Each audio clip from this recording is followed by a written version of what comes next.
Drones are being deployed for distribution of fertilizer and pesticides as Kenya ramps up the use of technology in the agriculture sector.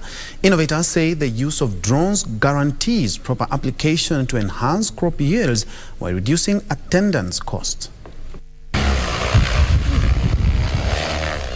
Drones have revolutionized agriculture by offering farmers major cost savings and enhancing efficiency.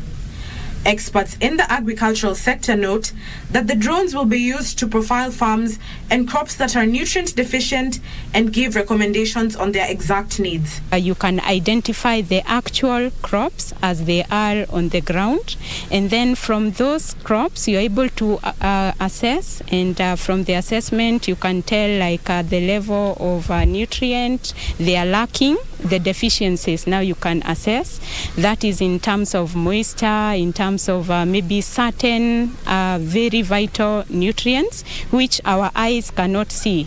Due to the portability of the drones, they can cover a wider area when applying fertilizer and pesticides when compared to a handheld sprayer. This saves farmers time and allows easier data collection. Can dispense any chemical. It can actually spread even the fertilizers that the farmer would want to spread at various growth stages of the crop. And most importantly, it is able to actually cover much more area in acreage than what human can be able to do. The drone technology has been backed to improve efficiency in the agriculture sector and speed the drive towards sustainable farming practices.